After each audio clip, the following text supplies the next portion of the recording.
So dito si John ang nasa likod nitong exhibit na to sa may Baguio City. Musta ka na, John? Okay How are naman, Sir Ray. So ano itong exhibit na to, para saan to? Actually, in commemoration of Baguio, that's 160 Baguio City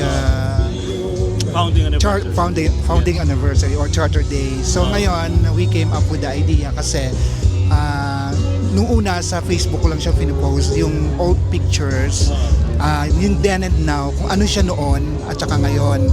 So yun ang naisip kong idea. So nag-pop up lang yung idea ko, what if I'm going to colorize it?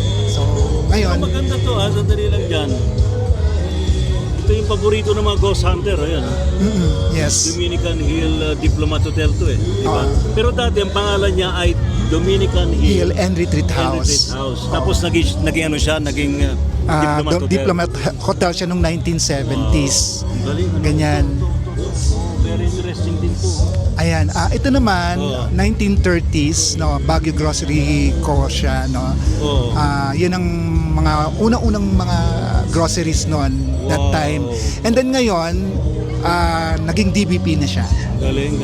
So yun, ganun siya nag-evolve yung Marami Ito yung popular dong Session Road. So This was 1950s, 1950s, 60s. Ito yung mga popular na mga establishment During that time. Lalo na yung Bombay Bazaar, Shanghai Hotel. Shanghai Hotel. Ito yung Mabini Street. Yung Mabini Street nandun yun. Sa kabila. Sa kabila, oo. So yan siya dati. Galing.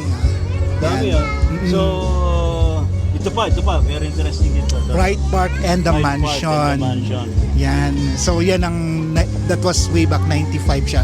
So kinolorize lang natin siya. Yeah. And then now, today, yan na siya. So halos pareho. Yan. Galing, ano? Ganda. So, ang ginawa mo, kinolorize mo. Kinolorize ko. Yung mga medyo faded na mga Faded ang pictures. Binuhay mo siya. So maraming, because of technology, So, pwede pa sila humabol ngayon sa... Anyway, siguro kung hindi sila makahabol sa exhibit ngayon, saan kanila pwedeng matunghayan for these pictures? wait for further announcement kasi magkakaroon tayo ulit ng mga exhibit in the near future. And updated naman tayo sa Facebook. Ulat ni JJ. Follow nyo lang ako and nandun yung mga post ko ng mga old pictures kasi there are a lot of beautiful old pictures ng Baguio na hindi ko lang maano lahat accommodate kasi sa sobrang dami. Kaya mga kaibigan, si JJ. JJ. Ulat ni JJ. As in si John.